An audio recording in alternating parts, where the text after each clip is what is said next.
Things have gotten extremely heated around the Arctic in recent months, and it's by no means about climatic anomalies, but about politics. It started with Donald Trump's surprising statement regarding Greenland and the need to address the security of the island and its coasts. I'm talking about protecting the free world. You don't even need binoculars. You look outside, you have China ships all over the place. You have Russian ships all over the place. We're not letting that happen. As a result, some European Union countries expressed outrage at what they called aggressive plans for a U.S. attack on the island. Of course, as we pointed out on our channel, Trump said nothing of the sort, but the mere mention of the military involved in a possible mission was enough to cause a stir. Now that the dust has settled, however, and Donald Trump is settling into the White House, there are claims that his strategy is not at all meaningless and should be implemented as soon as possible. No, he didn't say that he is going to invade Greenland. Nobody said that. What he said is we have to make sure that the Arctic is of a huge geopolitical interest and we have to get our act together. And clearly he's right here, and I know that he has on this the support of Mette Frederiksen and others. Interestingly, in the interview with the NATO Secretary General, there was also a question about Trump's statements related to increasing Western European countries' spending on both defense and support for Ukraine. And here, too, the Secretary General shares the American president's view. We have to make sure that Ukraine can negotiate from a position of strength, and we have to prop them up. And if the US would decide to do more in terms of weapons support, I'm convinced that they will also ask the Europeans to pay more. And that's only logical, because we are close to Ukraine and we have to. This is basically what the presidents of Poland and the Baltic countries have been talking about since the beginning of the war in Ukraine. Lithuania has already taken a step in this direction.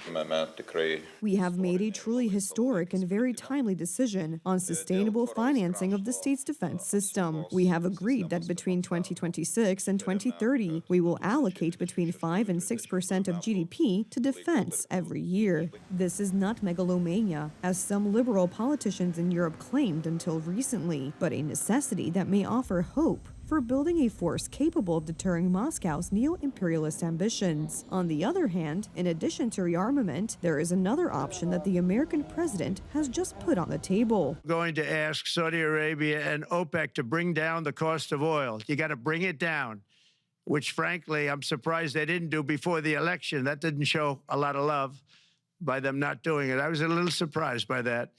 If the price came down, the Russia-Ukraine war would end immediately. Lowering the price of oil will hit Russia harder than any sanctions. Today, among other things, thanks to its shadow fleet, tankers under exotic flags, Russia sells raw materials at competitive prices to third-world countries to finance its war machine. A significant drop in prices on the markets will make shady deals with the criminal cease to pay off in any way. European Democracy Shield. Under this deceptive name, a special body is being set up in the European Union to censor content inconvenient to the left liberal mainstream.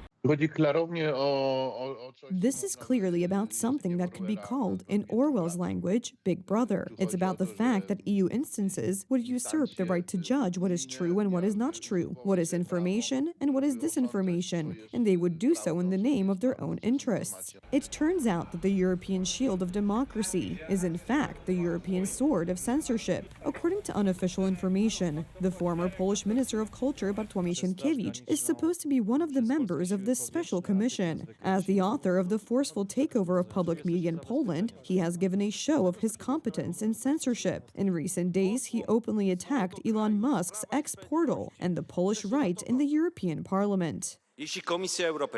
If the European Commission cannot stop Platform X from interfering in European politics, if the DSA becomes a dead law, the European Union will lose its sovereignty. And you on the right side of the Parliament are the forerunner of this aggression. You are traitors to Europe. The DSA, which Sienkiewicz referred to, is the Digital Services Act, which is in effect in the European Union. One of its provisions gives officials the right to discretionary censorship of online content, all under the guise of concern for democracy and concern for the proper conduct of elections. A piece of this is a Polish bill saying that the Electronic Communications Authority could, without any judicial review, simply block content on the internet. This is, after all, on paper and is being processed in Poland. And this is part of the implementation of the Digital Services Act. It is no coincidence that the European Commission's special concern for media coverage comes at a time when, thanks to Elon Musk, left-wing political correctness has disappeared from the X portal, and the right-wing parties are gaining popularity in Europe. Ja dzisiaj słyszę od wielu polityków. I today hear lots of criticism towards Elon Musk when it comes to his political statements from many politicians in the current ruling coalition. I haven't heard any criticism towards Mr. Soros's political involvement by Bartłomiej Sienkiewicz, Kierwiński, Tusk, Bodnar, or this whole entourage of evil people, not even once in 30 years. It turns out that according to liberals, Europeans have not matured to the concept of freedom, and it is up to an official to decide what message can appear on the internet. The consequences of the introduction of censorship do not boil down to restrictions on media or internet portals. One of the priorities of the Polish presidency of the European Union is the record of the Environment Ministry under the leadership of Mrs. Henning-Kloska, which says that it is necessary to fight against disinformation of the European Union's climate policy. What does this mean? It means that in a while we won't be able to take to the streets with farmers, foresters, or hunters to be able to protest against this nonsense of the Green Deal, the European Union's climate policy. Well, because they will consider it as disinformation. The broader context of the recent debate in Poland, the calls for censorship, the attack on the media, the questioning of the Supreme Court's Chamber of Emergency Control and Public Affairs, and the consequent cutting off of funding for the opposition, raises concerns about the proper conduct of the presidential elections. All attempts at censorship are opposed by civic presidential candidate Karol Nawrocki. Our freedom will not be taken away from us, neither on the internet, nor on television, nor at meetings, nor in the stands. The December 13th coalition is also fighting against the traditional media, and traditional media is keeping an eye on it. Republika is the only major TV station in Poland that is independent of the government, for which we are already facing harassment. Our journalists are denied access to government conferences, and Deputy Prime Minister Krzysztof Gawkowski has openly called for our license to be revoked. We should be talking about revoking the license. Nevertheless, thanks to you, we continue to grow, as best exemplified by our new proposal. This is Radio Republika. We are expanding to be closer to our audience. From now on, you can listen to Radio Republika wherever you are, thanks to the app, which is available on Android and iOS. The radio has proved to be a hit. For 1 week, the app has already been downloaded more than 80,000 times. In order to continue our development, we continuously need your support. You can support TV Republika by scanning the QR code or through the website www.republikaoneclick.pl or in the form of bank transfers to the accounts provided. Thanks to your support, we are developing Republika despite harassment from the authorities. We are grateful for your financial support. Our viewers abroad can also get involved in supporting Republika. Residents of the United States can make donations to the account number 686883.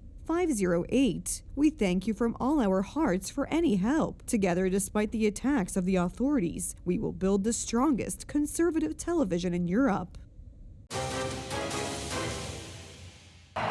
Elon Musk has been asked by British politician Ben Habib to help in the case of Mariusz Kuchmierowski, who is in British custody. We have a politicized criminal justice system. We even do the political dirty work for foreign regimes. In a British prison right now is Michał Kuchmierowski, a former minister in the Polish government. He is being held pending an extradition hearing in July. He has been in our prisons since September 2024. He will have been in jail for nearly a year without a trial. This is a full sentence, and he has not even been tried. The UK must stop acting like a banana republic. There is no justification holding him like this. Michał must be released on bail pending his hearing in July. Elon Musk, please help.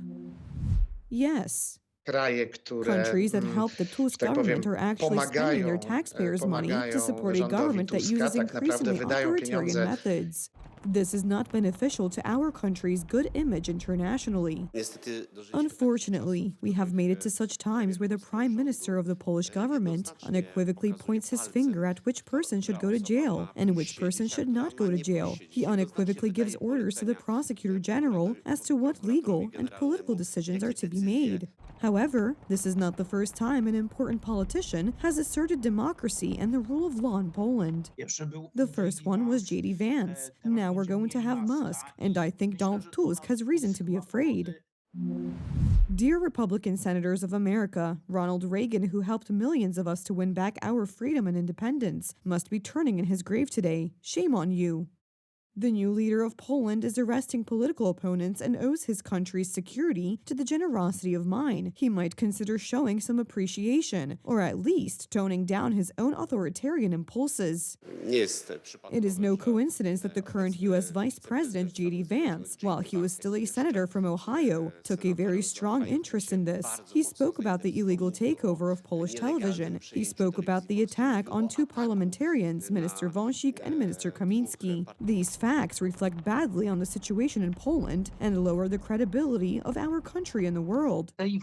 This information directly hits the whole society, Poland as such. Our politicians think they are sometimes funny, hilarious, sometimes harsh, but such things are noted all over the world.